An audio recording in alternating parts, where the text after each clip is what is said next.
Hi, everybody. So early on, before the words social and media had been put together to form a new concept, uh, there were these websites called forums. And these forums, they still exist much as they did at their inception. But, if you never participated on a forum, well, guess what? Surprise, surprise, you actually still do, assuming you do much web browsing. So the format is called something else now.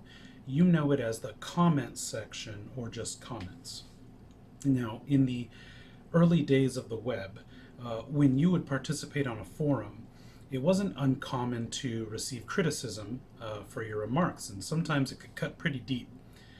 Sometimes people would go way over the top with their criticism. They would brutally tear down their opponent, with any bile that they could conceive of. And the key was to go after their opponent's beliefs, to eviscerate those beliefs, but also eviscerate them too. Now, no alternative view was necessary. On the contrary, to offer up your own view was to open yourself up to insult and scrutiny. So I once read an article years ago, gosh, it must be at least 10 years ago, about how forums and comments sections were in fact having an effect on society at large. The article claimed that it was leading to a loss of civility.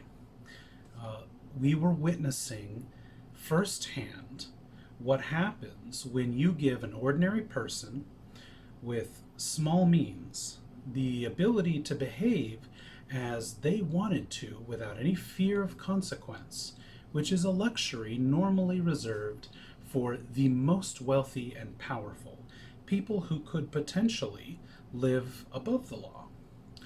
Now, in any society, there are certain unspoken checks and balances to behavior. This is a concept from sociology. So, for example, you can't just walk up to someone on the street and insult them to their face because, well, you don't know if they're going to react violently, or sometimes lethally. And you see this play out every single day on the highway if you drive. Now, the article pointed out that behavior on the internet has a way of circumventing social checks and balances. You can say whatever you want to without any fear of reprisal because, well, you're safe and sound behind a screen. In most cases, people won't even know your physical location. You need certain tools to make that happen. Now, science has not yet invented a way for us to physically reach through a screen and exact terrible vengeance on someone that has wronged you with their words. The threat of physical violence doesn't exist unless you know the other person, but as we're learning with things like cyberbullying, that doesn't mean that there aren't consequences that can still happen to you. Now, the best that we have at the moment to prevent stuff like that from happening to us is the unfriend feature or block feature. But this is at best a filter. It's just a way to manage the content that we see and that others see about us. If you're not on the web or into computers, it's kind of akin to changing the channel on a TV when you see something you don't want to see, or just maybe cutting someone off, someone that might have disturbed you, and so you chose to stop speaking with them if they hurt you or someone you love. And that's why when we read passages such as this morning's scripture from Daniel, or when we read Jesus telling us to take up our cross daily, I don't think most Americans, and most certainly American Christians, can ever truly understand what it's like to be willing to die for what we believe in. Our armed forces, our service members, they that have been deployed and seen combat action, they really know it. Foreign missionaries in conflict zones, they know it. people working in government or non-governmental organizations that operate in conflict zones, they know it. Now, we read about Shadrach, Meshach, and Abednego standing bravely before King Nebuchadnezzar, choosing the flames before, rather than abandoning their faith in God.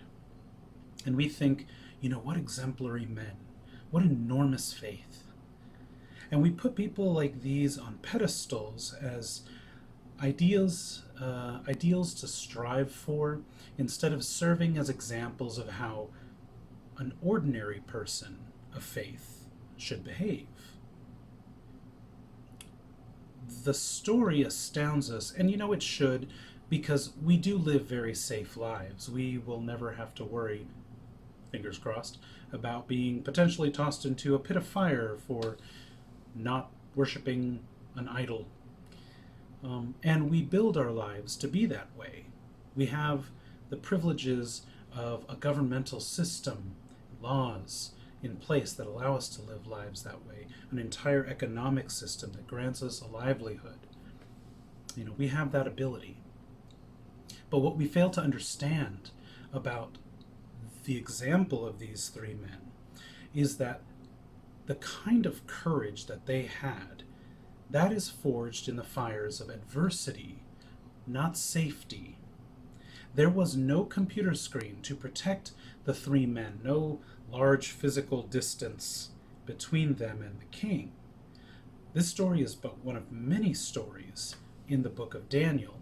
And the book, let me tell you a little bit about it. It was likely written in the days of the Seleucid occupation. So this was a Greek-influenced empire that was the predecessor to the Roman Empire. It came from a different place, but as a world power, its predecessor. And it originated from Turkey, and it eventually conquered all of Persia, Babylon, and Judea. And the Judeans had lived under a steady stream of occupation for a long time. First it was Egypt, and then Assyria, the Babylonians, the Persians, and then the Seleucids came along. And generations of people lived and died under the rule of a foreign occupier. Now, as Americans, we don't understand the kind of perspective that people like that have. We will point to our revolutionary history as a point of comparison, but the truth is, we are so far removed as a society from those days. And that's not a criticism, but it is a caution that when you sit down and try to read stories like these and try to point to them as examples of courage, you should really, really be careful. There is more going on there than simple courage. It's the kind of courage that a person who is being oppressed musters in the face of their oppressor when they decide that there is nothing left to lose. Now, that doesn't mean that God has no word for us to hear from this story. It is a part of our faith narrative for a good reason. So the king points to a golden statue that he has erected, and it could be a Babylonian god, it might be one of himself. And earlier in the book, this king has a dream of a golden statue crumbling before a stone that struck it. And the prophet Daniel, this is one of the exiles from Judah after Jerusalem was sacked and destroyed by the Babylonians. He's summoned to interpret this dream, and Daniel reveals to the king that God has shown him what the future holds, that his kingdom and all future oppressive kingdoms would be crushed, and a new kingdom that God would set up would rule. And the king doesn't heed the warning. He sets up the statue. It's an impressive monolith, about 60 feet high, and he mandates that it's supposed to be worshipped. It even has a musical accompaniment, a full orchestra. And the king heaps honor upon honor on this thing, and when he finds out that Shadrach, Meshach, and Abednego, three of his advisors, won't worship the statue, he is furious. Now, for these three men, doing such a thing was unconscionable. I mean, there was only one appropriate subject of worship, the Lord. That is how they were raised, and everybody else, ruler or peasant, was subject to the one true God. Now, service to something bigger than any human being was written into the DNA of Jewish society. This was not something that the king understood, because he had grown up in a world where those with the most power were worshipped as deities. If they worshipped a certain god, everybody under their rule did. If they said, worship this statue, everybody did. And often the statues or other divine artwork, well, they frequently resembled the ruler or the elite class. And eventually people learned to accept this as part of their daily life. But not these exiles from Jerusalem, not Shadrach, Meshach, and Abednego. That was not how they had been raised. And it comes out in the three men's response to the king. They don't bother to mince words with the man. They have no need to insult him or his gods. They don't even initially refer to him as king. They just use his name, Nebuchadnezzar. And they make it clear that their belief in God has nothing to do with tangible items like statues or music or even their wish that God would save them. And whether God would act to save or no, they would never serve the king's God or worship that statue. Now, we live in a time where Christians think they behave, believe similarly, that no king can tell us what to do or control our behavior, particularly when it comes to our faith. But you know what? It simply isn't true.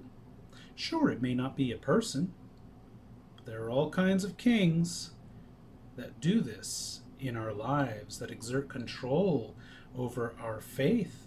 Yes, some of them are human, some of them are not. Some of them do it with our consent, and some of them without it.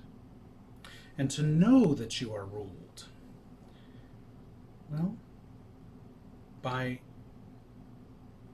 what you own, what you pay allegiance to know it, well, it really requires little else but to look at what garners your attention on a daily basis.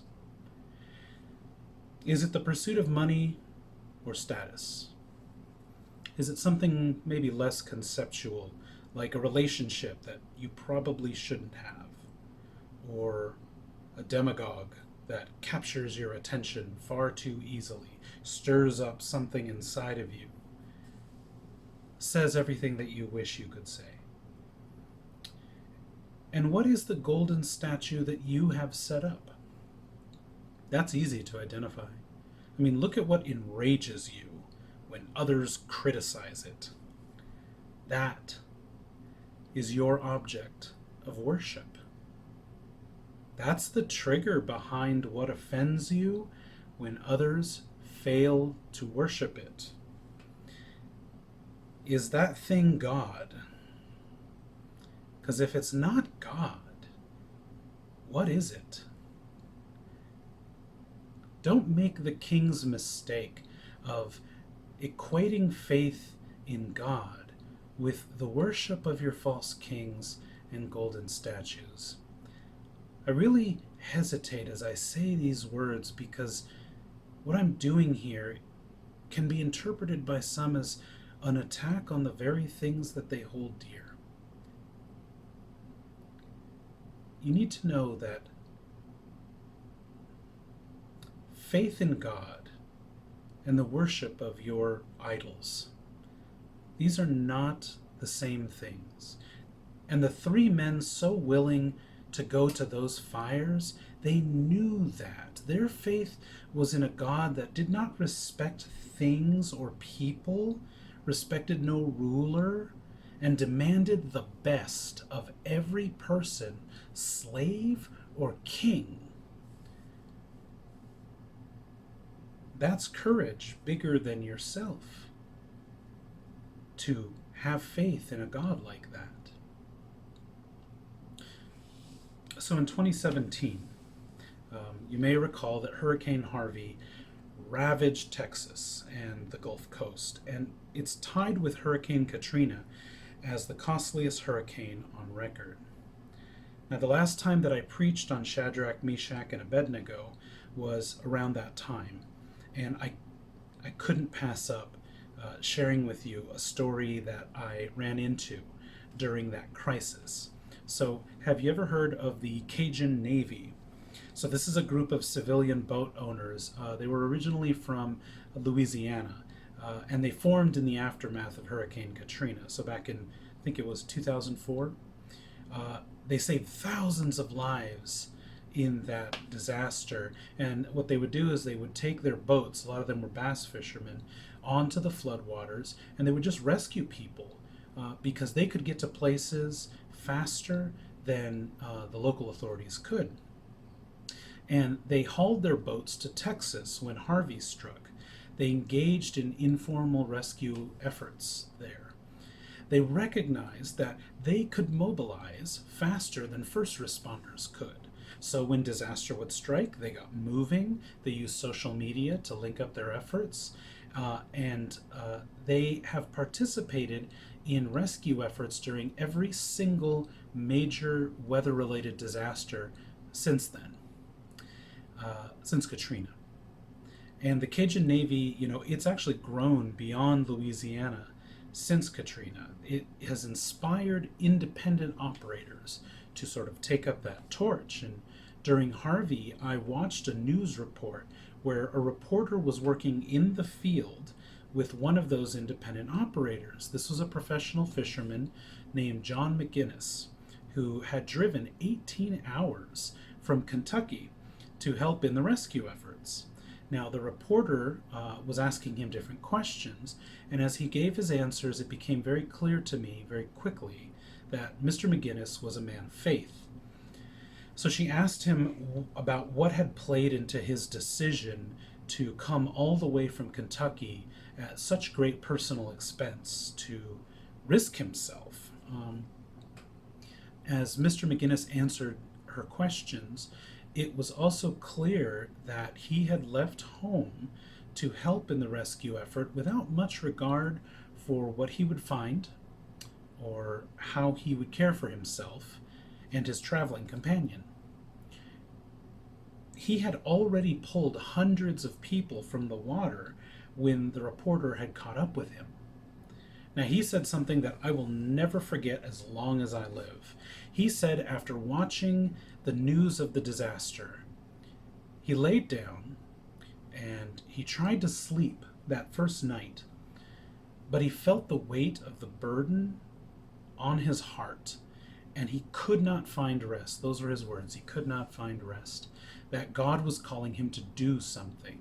He said God was calling him to do something. He described coming from a time in Kentucky. Again, this is a direct quote. Coming from a time in Kentucky when people used to love people and use things, and it seems like the world's graduated to using people and loving things. Wow. Now, Mr. McGinnis described being unable to find any stores open or any way to feed himself or his companion, but he came upon a group of people who were barbecuing that flagged him down, and they just fed him.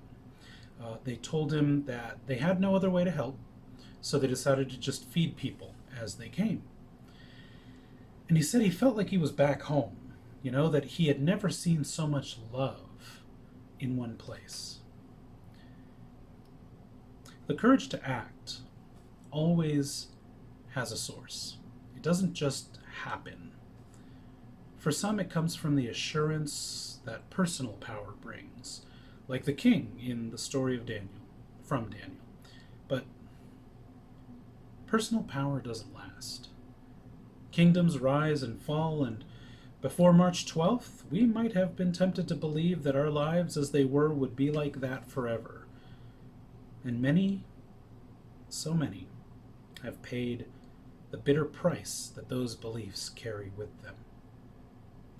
Empires larger than our own have risen and fallen in their span of time and are now merely facts in history books. They're artifacts in museums.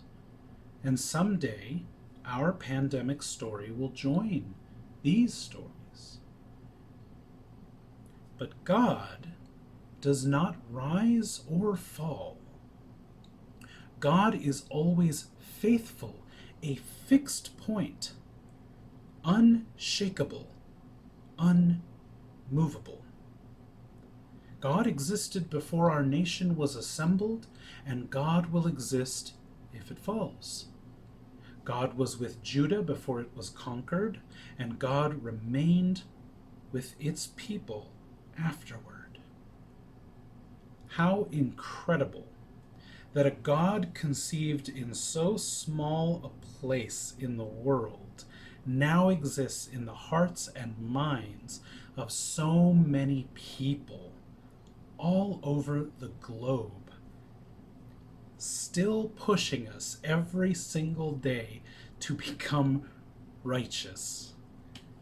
This was the source of Shadrach, Meshach, and Abednego's courage before the king, the kind of courage that makes you realize that no matter what happens to you in the face of adversity, you can, in fact, stand your ground before an oppressor, before catastrophe, and resist because God goes before you. You know, sword and arrow, drones, guided missiles, rifles, or the economies of nations can never compare to the force that motivates people to take fishing boats into treacherous waters, to barbecue for complete strangers in the howling wind and rain, or thousands of pounds of pan dulce. That was another story that I had heard about during Hurricane Harvey. It was about a group of Mexican bakers that were trapped in their bakery for a few days because of the rising floodwaters, and they chose to bake around the clock rather than to just sit around waiting for a rescue. You know, that sweet stuff, that pan dulce, you know, it benefited a lot of people. And let me tell you, take it from a Mexican, a little pan dulce with a hot drink, that can help almost anyone feel better when they're down on their luck. Don't let our present circumstances fool you. There is a power greater than COVID-19 in the world. It's more infectious than this scourge, and it is the power of God working inside of human beings to get them to realize their better selves. Don't let the hopeless narratives being pitched to the public right now trick you into believing that God does not, in fact, still reign. You have a part to play in how we get through this thing and how we get out of it. As Jesus said, do not let your hearts be troubled, and do not let them be afraid. Let God's people say, Amen.